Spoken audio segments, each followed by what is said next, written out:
Dzień dobry Państwa, witam Was bardzo serdecznie w naszym podcaście, który nazywa się Rozmowy na offroadowym szlaku. Jeżeli nie wiesz, co to podcast, tutaj pokażę Ci informację. A dzisiaj bardzo popularna seria Fakty i Mity. Tak. I będziemy rozmawiali o Toyocie Land Cruiser 80. Zapraszam.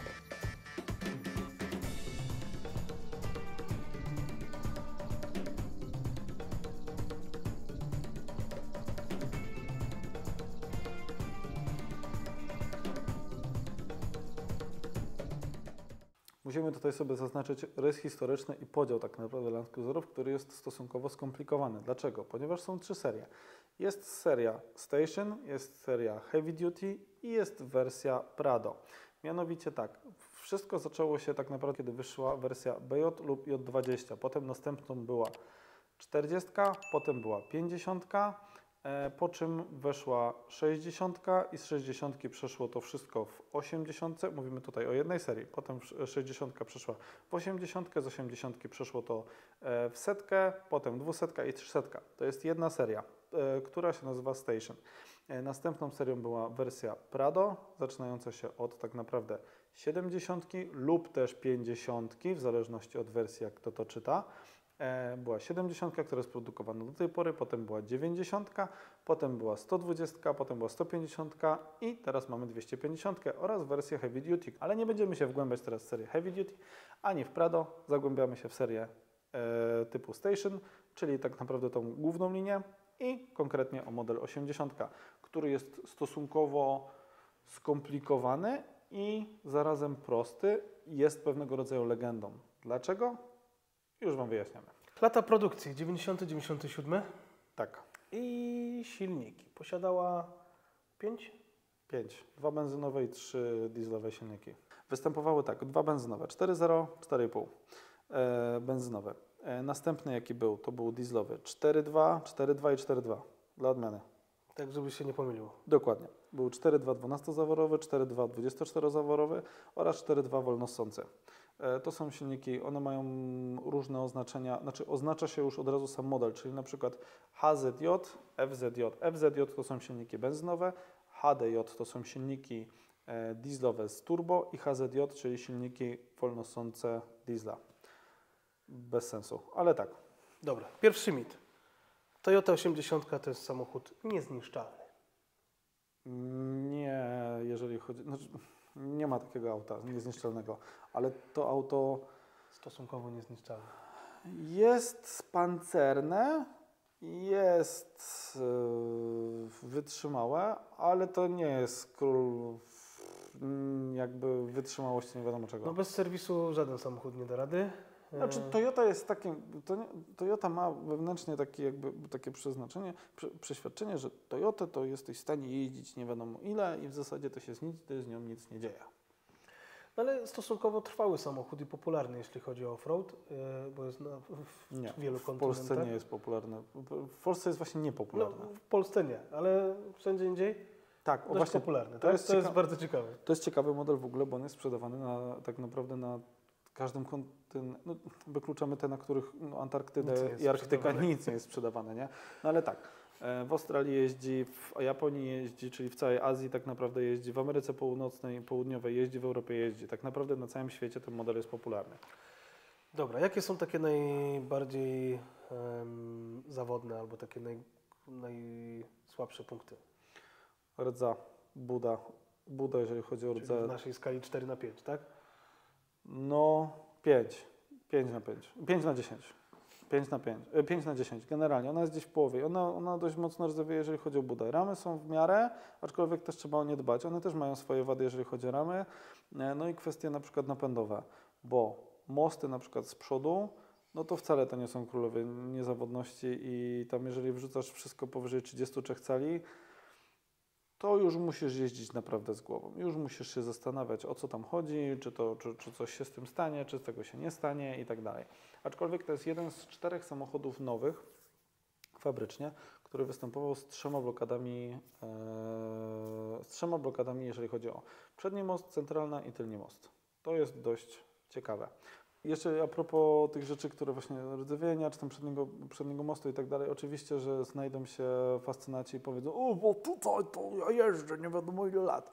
Wszystko zależy jak jeździsz, do czego tak naprawdę potrzebujesz. Osobiście uważam, że auto jest bardzo fajnie wymyślone, bardzo fajnie skonstruowane, no ale ma trochę swoich wewnętrznych, też ma problemów. No na przykład elektryka, która już po latach idzie w dół. Druga sprawa, no jeżeli chodzi o wykończenie wnętrza. No wnętrze po tylu latach, no w niektórych autach sprawdza się niestety trochę lepiej. Możecie mówić co chcecie, ale w patrolach to wnętrze, jeżeli chodzi na przykład o deski, które już tam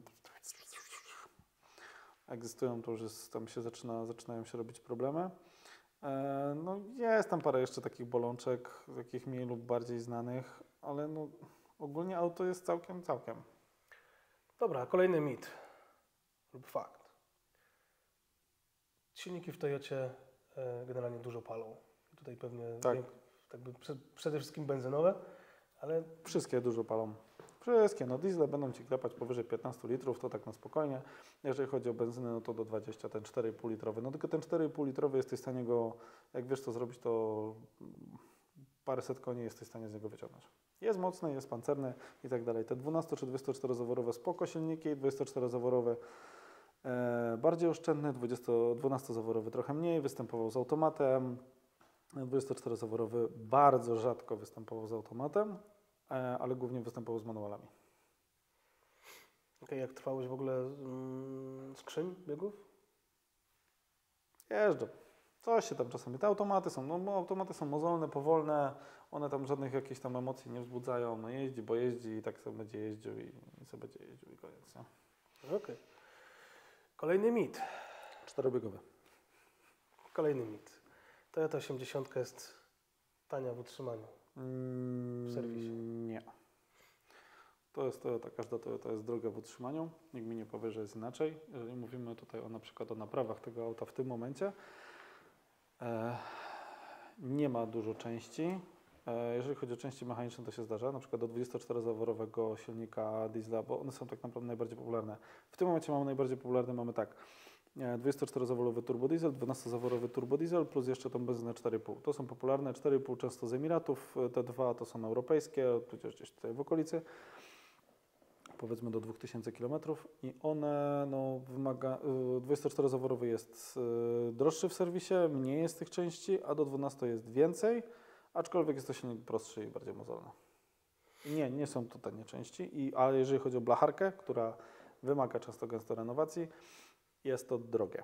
Po prostu nie ma części. Okej, a sam serwis, no bo na przykład pytam o takie rzeczy, że na przykład w niektórych samochodach są pewne czynności serwisowe drogie, nie wiem, teraz w nowych samochodach jak chcesz rozrząd zmienić, to trzeba silnik wyciągać, ale tak by, czy są tam jakieś takie rzeczy, które są droższe niż gdzie indziej? Nie ma tam raczej, no bo to jest prosta konstrukcja, to wszystko z tamtych lat, no ewentualnie części będą droższe, nie? Na przykład uszczelki do drzwi, jeżeli chcesz kupić, no to generalnie, no nerkę musisz sprzedać, nie? To jest super drogie. Jeżeli chcesz na przykład całą blacharkę odnowić, no to też jest super drogie. No jeżeli chcesz łożyska, no to powiedzmy, że są w miarę, bo to są części, które gdzieś tam się powielają, uszczelniacze też, ale takie części zewnętrzne, które Cię będą irytować, kosztuje to po prostu fortunę. I koniec. No a w szczególności jeżeli chcesz to, jeżeli chcesz się flexować nad tym, żeby robić, jakieś tam smaczki, czy coś tego typu rzeczy, które tak naprawdę mają główne znaczenie w całości, no to już w ogóle zostawisz nie wiadomo bezsensowną fortunę, którą tak rozpieprzysz, jeżeli jeździsz po krzakach, nie? Bo jeżeli nie jeździsz po krzakach, tylko będziesz się, lansował jako to umne, pękne autko, no to... Okej. Toyota 80 nie nadaje się na taki prawdziwy offroadowy samochód, mam na myśli duże modyfikacje. Znaczy nadaje się, tylko tam naprawdę nie trzeba dużej modyfikacji. To jest ciekawe, bo to auto wystarczy mu 2 lifty w górę, 33-calowe koła i tak naprawdę to auto jest... I tam nie musisz bardzo dużo zmieniać. Ewentualnie jak chcesz, to możesz dołożyć wyciągarkę, nawet zderzaków nie musisz, bo są stalowe. Więc... Legalnie? Tak, legalnie masz tam stalowe zderzaki, więc tam tak naprawdę nie musisz dużo modyfikować, jeżeli chodzi o to. No jedynym problemem, co w tym aucie jest, moim zdaniem, wielu Toyot, to jest kwestia koła zapasowego, bo koło zapasowe w tym aucie występowało w dwóch wersjach. Albo był taki fajny uchwyt, który był nad lampę oryginalnie, albo było koło pod spodem. Zero zależności, bo są jeszcze dwie wersje właśnie, bo jeszcze z serii 80 też była wyczepana jedna seria, która była wersją taką okrojoną i są dwa rodzaje drzwi, albo jest klapa do góry i na dół, albo są drzwi tak otwierane, jak w Patrolu, bo to jest chyba najpopularniejsze auto z czymś takim.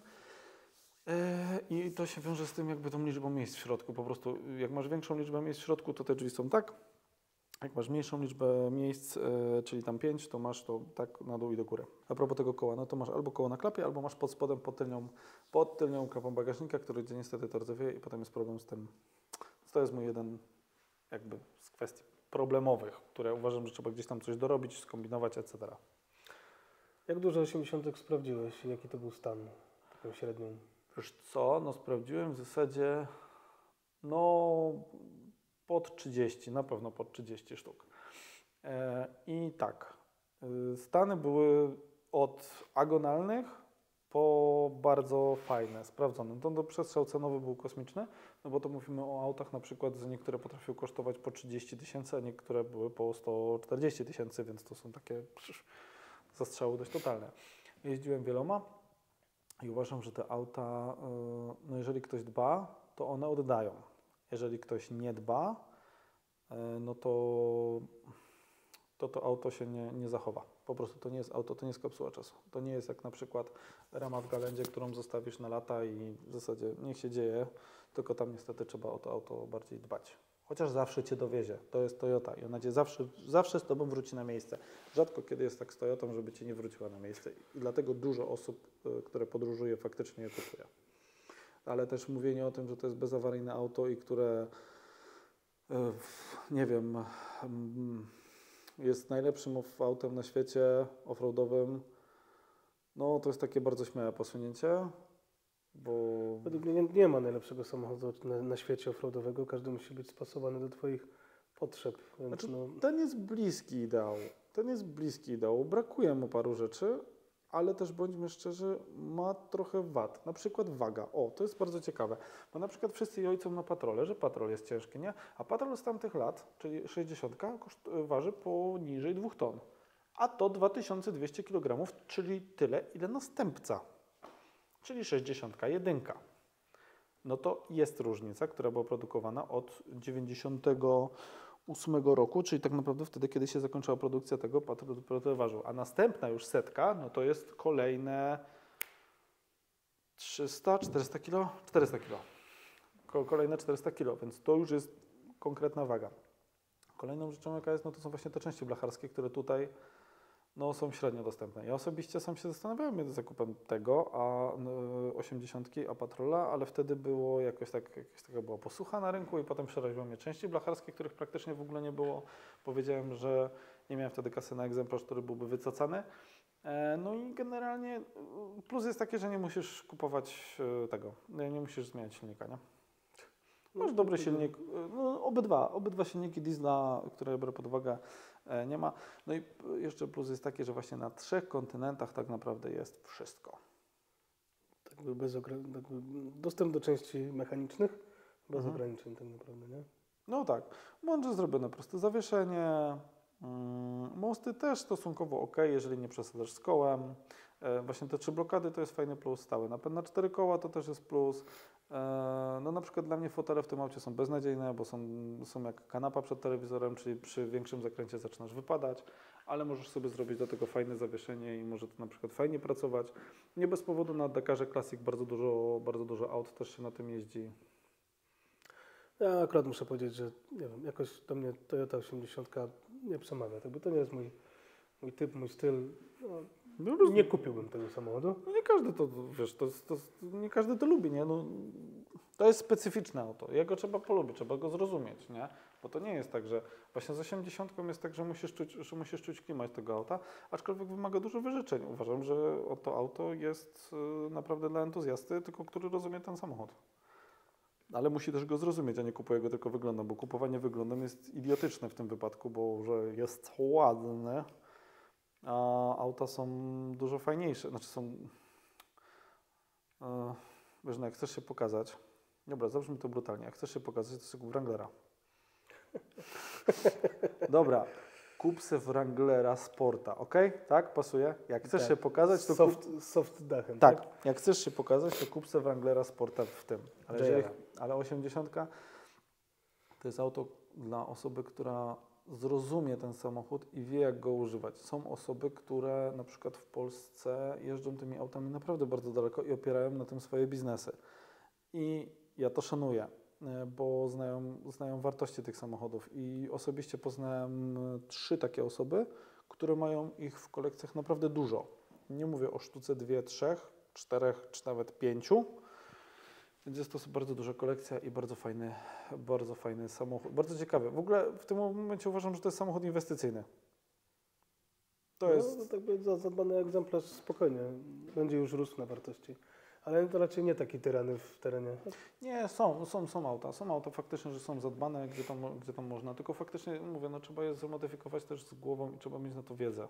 Bo dużo osób się dopycha na przykład do tych samochodów i na przykład grzebie przy tych silnikach. A tam są stosunkowo skomplikowane patenty, jeżeli chodzi o pompy paliwowe. Żeby one dobrze chodziły, żeby dobrze wstawały. No ludzie też modzą te silniki, żeby miały więcej koni, bo tam jest, ile tam jest? 160 parę i 170 parę koni, nie? No to bądźmy szczerzy, demon prędkości to nie będzie, ale z tym silnikiem sobie poradzi. No wrzucisz jakieś większe koło zabudowe i waga, no i masz ponad 3 tony, no i zaczyna się zabawa. No nie będzie lekko. Będzie ciężko. No i moim zdaniem klapa góra-dół nie jest najwygodniejszym rozwiązaniem. W sensie, wiesz, masz 1/3 w dół, 1/3 w górę, bo znam zwolenników tego rozwiązania, mówią, że jest świetne, bo można sobie siąść i tak dalej, ale znowu jak rozłożysz szuflady, zaznaczam o aspektach wyprawowych. Rozłożysz szuflady, to już nie masz gdzie siąść. No rozumiesz, nie? No już masz niby z boczku, masz tam jakiś kawałek. Poza tym problem jest taki, że jak rozłożysz połowę, rozłożysz tą dolną połowę, to żeby sięgnąć do końca bagażnika masz problem. Jeżeli masz pusty bagażnik, więc musisz złożyć tą połowę, musisz dojść i dopiero tam sięgnąć. Jeżeli nie sięgniesz, no to już się zaczyna. To jest dość duży bagażnik. Auto generalnie komparuje razem z Patrolem 60. To jest mniej więcej jego rywal, taki bezpośredni. I tutaj, jeżeli chcemy porównywać, to mniej więcej do tego. Nie wiem, jest coś innego na rynku? Jeżeli macie jakieś porównanie, jakby do czego można porównać Toyota 80, to chwalcie się w komentarzach. W ogóle możecie opowiedzieć wasze zdanie na temat tego samochodu, czy to jest faktycznie taki niezniszczalny, drogi w eksploatacji. A czy drogi teraz jest w eksploatacji? Kiedyś to było świetne auto, nie? Ale zawsze się znajdzie jakiś maliniok, który pewnie dopisze, że coś popełniliśmy, jakiś błąd. To na pewno. Szczególnie, że ty mówiłeś większość, więc to twoja wina. Tak. Dzięki. Darmowa aplikacja na Szlaku 4x4 to już nie tylko powiadomienia i pomoc przy wklejkach, ale również najważniejsze i najciekawsze wydarzenia offroadowe w Twojej okolicy. Sprawdź sam, subskrybuj, lajkuj, komentuj. Miej wpływ na kolejne nowe funkcje. Rozwijamy się m.in. dzięki Waszemu wsparciu. Więcej informacji pod filmem i w naszych social mediach. Do zobaczenia na Szlaku.